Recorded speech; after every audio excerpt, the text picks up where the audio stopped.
यह सूचना केवल हमारे विचार हैं, वित्तीय सलाह नहीं। निर्णय लेने से पहले खुद शोध करें। किसी भी लाभ या हानि के लिए हम उत्तरदायी नहीं हैं।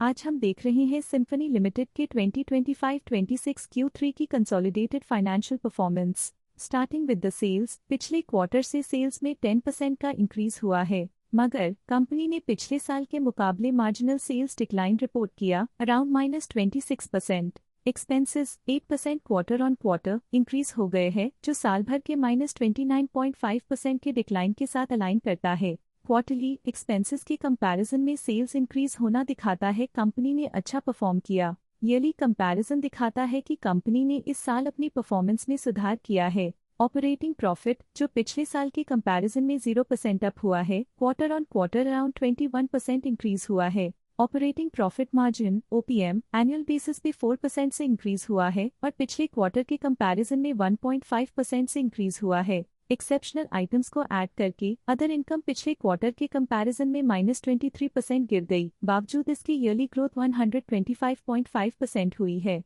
डिप्रिशिएशन कॉस्ट्स में क्वार्टरली -33.5% का डिक्लाइन देखने को मिला और ईयरली बेसिस पे -67% का डिक्रीज देखा गया। प्रॉफिट बिफोर टैक्स एनुअली लगभग 3 गुना बढ़ा, लेकिन प्रीसीडिंग क्वार्टर से 9% बढ़ा है। इस साल कंपनी ने -44.5% टैक्स पे किया और क्वार्टरली कंपनी ने 27% टैक्स पे किया है। नेट प्रॉफिट ने ईयर ऑन ईयर लगभग 3 गुना का इंक्रीज दिखाया, लेकिन लास्ट क्वार्टर से 5% का इंक्रीज हुआ है। इस क्वार्टर में कंपनी का परफॉर्मेंस ठीक रहा, ऑपरेशनल एफिशिएंसी में कुछ सुधार हुआ है। वहीं अगर एनुअल एनालिसिस की बात करें तो इस साल कंपनी का परफॉर्मेंस काफी अच्छा था। अर्निंग्स पर शेयर EPS में साल भर में अप्रॉक्स 2 गुना का इजाफा देखा गया, जो कंपनी की बेहतर परफॉर्मेंस को दिखाता है। साथ ही क्वार्टरली में EPS की अप्रॉक्स 3.5 गुना की बढ़ोतरी हुई, जो कंपनी की उम्दा परफॉर्मेंस को दिखाता है। इस क्वार्टर में कंपनी का EPS काफी अच्छा रहा। सिम्फनी लिमिटेड के फाइनेंशियल स्नैपशॉट को रिव्यू करते हुए कुछ मुख्य ट्रेंड्स सामने आए हैं, जो कंपनी की परफॉर्मेंस में रोशनी डालते हैं।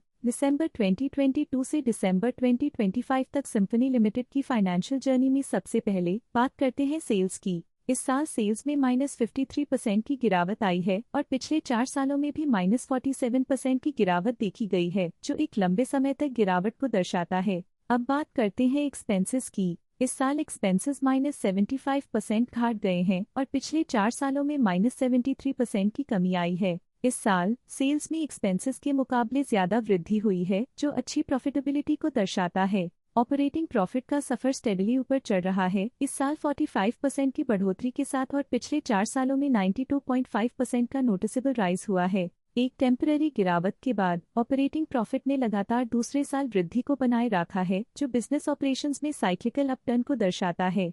कठिन दौर से गुजरते हुए नेट प्रॉफिट में इस साल -78.5% की गिरावट आई है, जो पिछले 4 सालों में -76% की गिरावट के साथ चुनौती पेश करता है। EPS के लिए रास्ता कठिन रहा है, इस साल EPS -79% डिक्रीज हुआ और पिछले 4 सालों में कुल मिलाकर -76% की गिरावट हुई है। चलिए अब बात करते हैं शेयर होल्डिंग पैटर्न की। सिम्फनी की शेयर होल्डिंग रिपोर्ट्स कुछ इस प्रकार की हैं, जो दिसंबर 2025 के 31 तक चलता है। ये रिपोर्ट कंपनी के शेयर्स की डिटेल जानकारी देता है, जिसमें promoters, promoter groups, foreign investors, public investors और सरकारी एंटिटीज शामिल हैं।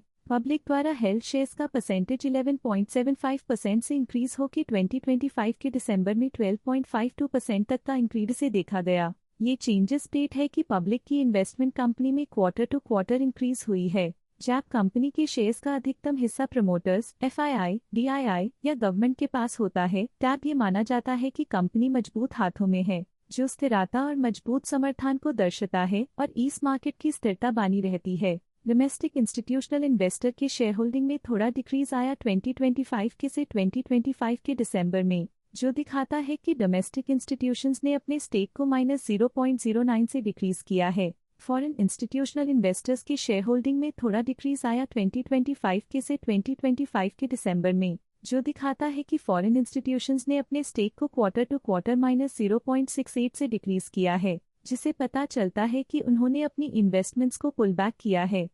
ये था कंपनी का करंट शेयर होल्डिंग पैटर्न। अब नजर डालते हैं सिम्फनी के स्टॉक रिकमेंडेशन पे। लॉटस स्टॉक का करंट प्राइस 1370 रुपीज चल रहा है। जियोजित फाइनेंशियल सर्विसेज ने स्टॉक की बाय रिकमेंडेशन दी थी।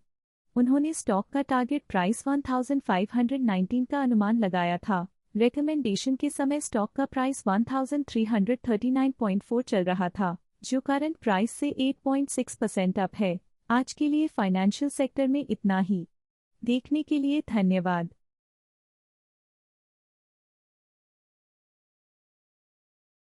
स्टॉक लेटेस्ट न्यूज अपडेट के लिए चैनल को सब्सक्राइब करें और वीडियो को लाइक एंड शेयर करें।